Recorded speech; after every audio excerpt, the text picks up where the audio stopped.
Welcome back students to our YouTube channel. आज हम discuss करने वाले हैं ह्यूमन सर्कुलेटरी सिस्टम। आज के इस वीडियो में हम जानेंगे कि जो ह्यूमन सर्कुलेटरी सिस्टम है इसके कौन से कंपोनेंट्स है और उसके साथ हम जानेंगे हमारी बॉडी के अंदर कुछ special type of blood vessels को भी। तो स्टूडेंट्स बने रहिए हमारे इस वीडियो के एंड तक। मैं हूं समीर और आप देख रहे हो एक्सेलर।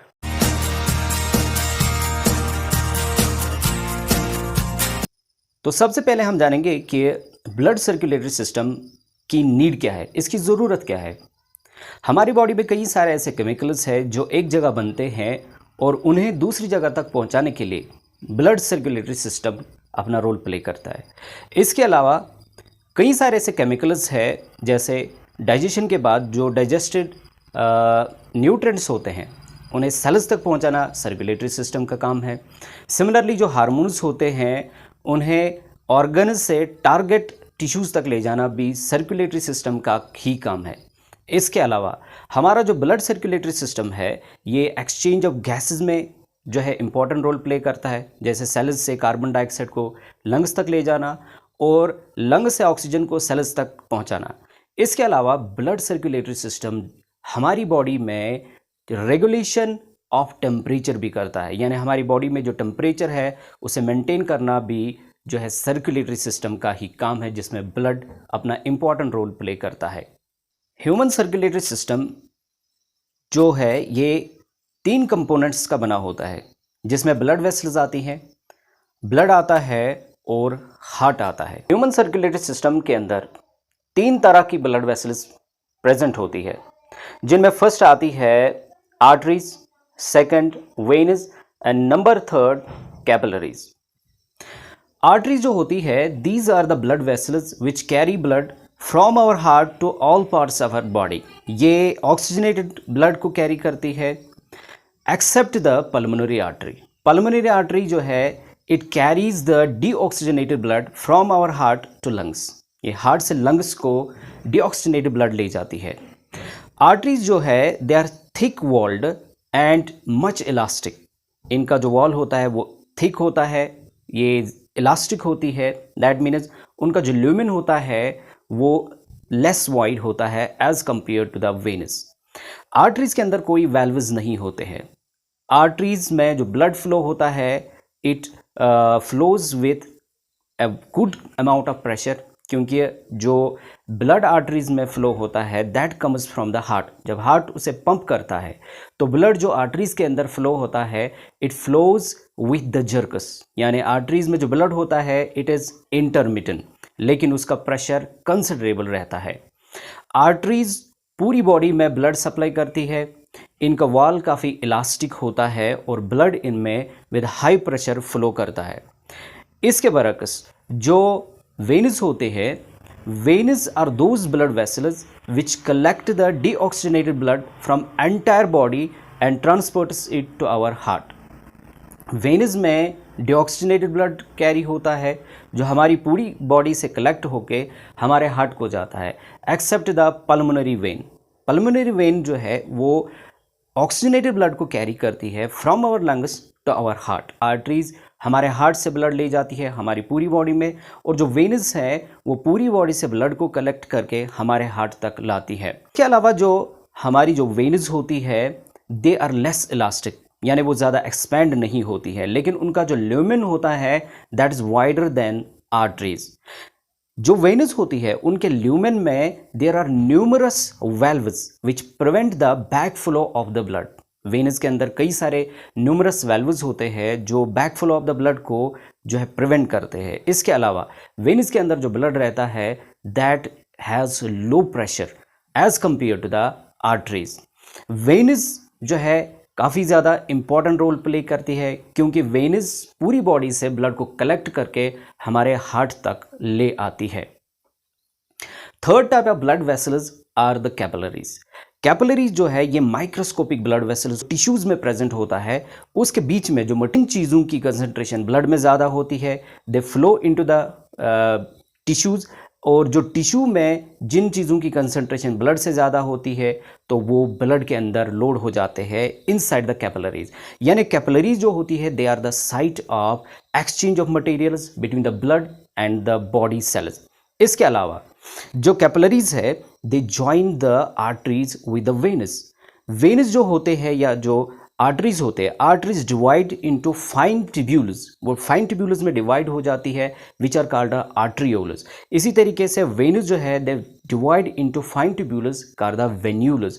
जो आर्ट्रियोल्स और वेन्यूल्स है इनके ज़रिए से आर्टरीज और वेनस कनेक्ट रहती है विथ द कैपिलरीज। हमारी बॉडी के अंदर कई तरह की स्पेशल ब्लड वेसल्स होती है जिनमें नंबर फर्स्ट आता है एट्रियोवेनस एनास्टोमोसिस।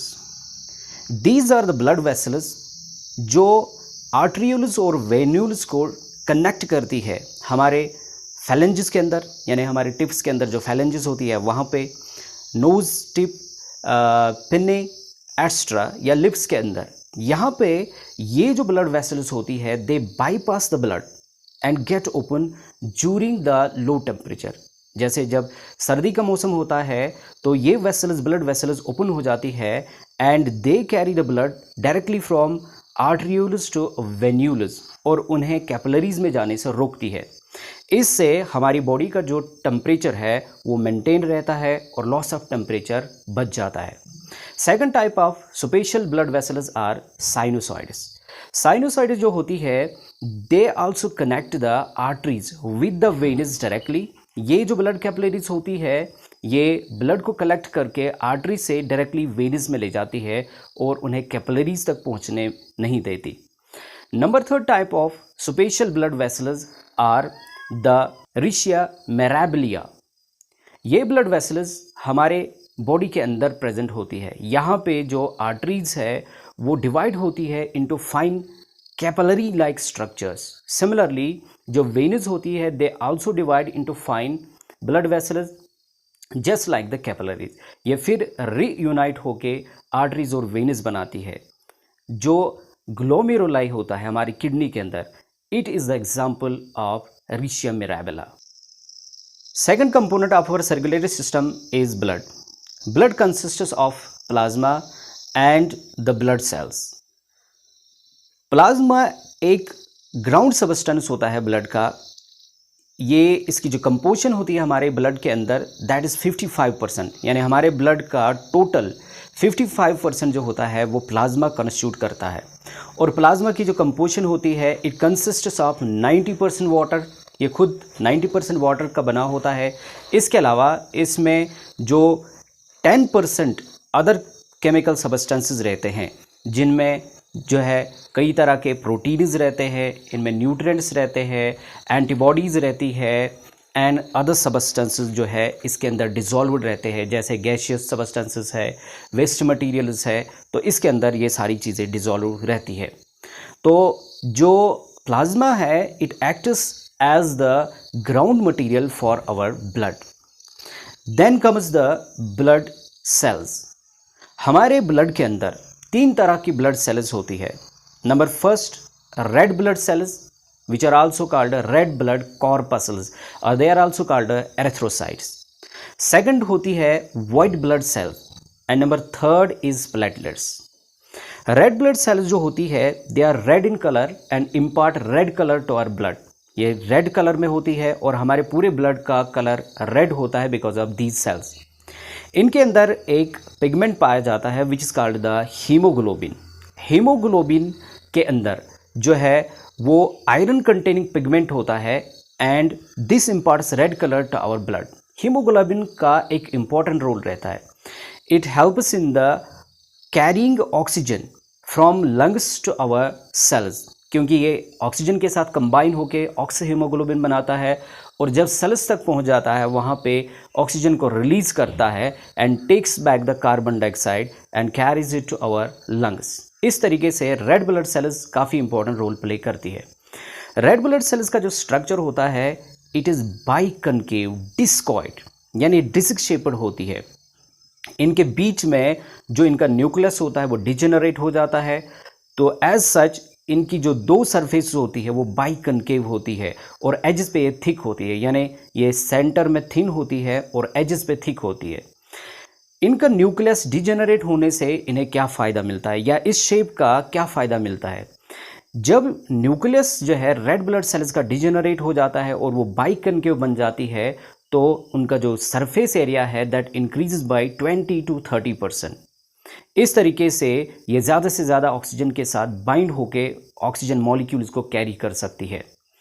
एक जो है red blood cell millions and billions of oxygen molecules को कैरी कर सकती है।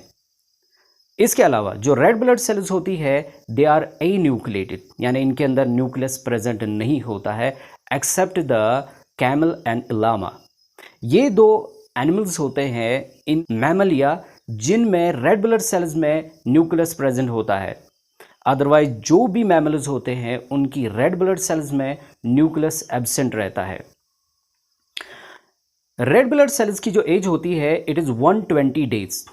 ये इनकी जो एज होती है वो 120 दिन होती है। हर दिन हमारी बॉडी में millions of red blood cells मर जाती है और उतनी ही क्वांटिटी हमारे बोन मैरो से नई बनती है। Red blood cells are formed in the red bone marrow. ये रेड बोन मैरो में जो है सिंथेसाइज होती है, लेकिन जो चिल्ड्रन होते हैं उनके अंदर जो रेड ब्लड सेल्स होती है they are formed from spleen and from liver. Second type of blood cells are the white blood cells or they are also called leukocytes. White blood cells का जो colour होता है there is no color, यानी वो colourless होते हैं। जो white blood cells होते हैं इनका नंबर जो हमारी बॉडी में होता है that ranges from 5000 to 10,000 per cubic millimeter। White blood cells काफ़ी ज़्यादा इंपॉर्टेंट रोल प्ले करती है हमारी बॉडी में, क्योंकि ये हमें मदद करती है to fight the infections. White blood cells are formed from lymph nodes. इसके अलावा वो बनती है स्प्लीन से। वाइट ब्लड सेल्स की जो शेप होती है दैट इज एम्यूबिक, यानी उनकी शेप चेंज हो सकती है। तो एज सच वो जो है ब्लड से थ्रू ब्लड वेसल्स के थ्रू वो टिश्यूज़ में एंटर हो सकती है। तो इन दिस वे जो वाइट ब्लड सेल्स होती है वो इन्फेक्शन को फाइट करने में अपना रोल प्ले करती है। Third type of cells are called platelets. Platelets जो है ये भी रेड बोन मैरो में बनती है, but they are considered as the segments of megakaryocytes. जो मेगा कैरियोसाइट्स होती है हमारे बोन मैरो में वहाँ के से बनती है, यानी उनके फ्रेगमेंट्स होती है। रेड बोन मैरो से बनने के बाद जो प्लेटलेट्स होती है दे आर आल्सो एन्यूक्लिएटेड, यानी उनके अंदर भी न्यूक्लियस प्रेजेंट नहीं रहता है। प्लेटलेट्स का एक अहम इम्पॉर्टेंट रोल होता है हमारी बॉडी के अंदर। उनका रोल होता है जो ही कहीं पे हमें कट आता है, वाउंड आता है, तो वो ब्लड कोगुलेशन करती है। उनके अंदर एक प्रोटीनेशियस सब्सटेंस पाया जाता है which is called the thromboplastin. That is why they are also called thrombocytes. यानी प्लेटलेट्स का दूसरा नाम थ्रोम्बोसाइट्स इसलिए रखा गया है क्योंकि वो थ्रोम्बोप्लास्टिन रिलीज करती है। This substance helps in the blood coagulation. जब ये एयर के कंटैक्ट में आता है it causes the coagulation of blood. तो इस तरीके से प्लेटलेट्स अपना रोल प्ले करती है। They can survive from 3 to 7 days. इनकी जो एज होती है वो 3 से 7 दिन होती है। Now the third component of human circulatory system is heart. Heart is a pumping organ and the most vital organ of our circulatory system.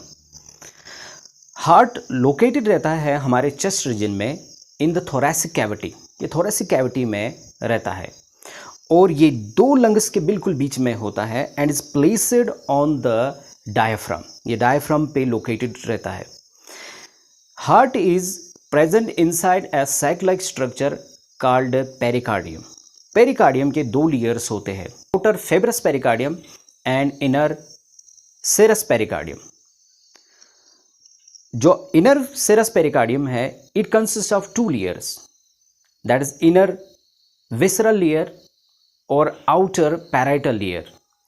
जो इनर विसरल लेयर होता है it is very soft and is in direct contact with the heart, और जो बाहर वाला layer होता है that is the parietal layer. इन दो लेयर्स के बीच में एक छोटा सा गैप होता है which is called the pericardial cavity. इस पेरिकार्डियल कैविटी के अंदर एक फ्लूइड रहता है which is called pericardial fluid. This fluid helps in decreasing the friction, और ये हार्ट को जब वो एक्सपेंड होता है या रिलैक्स होता है उसमें फ्रिक्शन को कम से कम कर देता है। The outer fibrous pericardium is very tough, और हार्ट को ज़्यादा एक्सपेंड होने से बचाता है या ज़्यादा ब्लड उसके अंदर फिल होने से प्रिवेंट करता है। हमारा हार्ट जो होता है it is equal to one's fist, यानी जो इंसान की जो मुट्ठी होती है उस मुट्ठी के बराबर उसका हार्ट होता है। हार्ट जो है it is divided in upper two chambers and lower two chambers. The upper two chambers are called auriculus or atria and the lower two chambers are called ventriculus. जब हम बाहर से हार्ट को देखते हैं तो जो auriculus और ventriculus है they are separated by a groove called the coronary sulcus. coronary sulcus से atrium और जो ventriculus होते हैं they are separated. Internally heart is divided into 4 chambers. अंदर से हार्ट 4 चैम्बर्स में डिवाइड होता है, 2 ऑरिकुलस और 2 वेंट्रिकल्स। जो ऑरिकुलस होते हैं they are smaller in size as compare to the ventricles. इसके अलावा जो ऑरिकुलस होते हैं 2 ऑरिकुलस के बीच में एक सेप्टम रहता है, एक वॉल रहता है which is called inter auricular septum. इसी तरीके से 2 वेंट्रिकल्स के बीच में भी वॉल रहता है which is called the inter ventricular septum. तो इस तरीके से दोनों ऑरिकुलस एक दूसरे से सेपरेट रहते हैं और दोनों वेंट्रिकुलस भी एक दूसरे से सेपरेट रहते हैं। ऑरिकुलस में जो वॉल रहता है that is thin as compare to ventricles, क्योंकि वेंट्रिकुलस को जो है हार्ट से ब्लड को सप्लाई करना पड़ता है टू द बॉडी, तो एज सच उनका जो वॉल होता है दैट इज़ थिक। इसके अलावा जो राइट ऑरिकल है that opens into the right ventricle by a tricuspid valve, तो वहाँ पे ट्राइकस्पिड वैल्यू होता है यानी उसमें 3 फ्लैप्स रहते हैं। Similarly the left auricle opens into the left ventricle by a bicuspid valve, तो वहाँ पे बाइकस्पिड वैल्यू रहता है which is also called mitral valve. इस तरीके से जो लेफ्ट वेंट्रिकल होता है it is larger than the right ventricle, क्योंकि लेफ्ट वेंट्रिकल सप्लाई करता है ब्लड टू एंटायर बॉडी। जो राइट ऑरिकल होता है it receives the blood from our body through 2 major veins, superior vena cava and inferior vena cava. और हमारा जो left ventricle होता है it supplies the blood to our entire body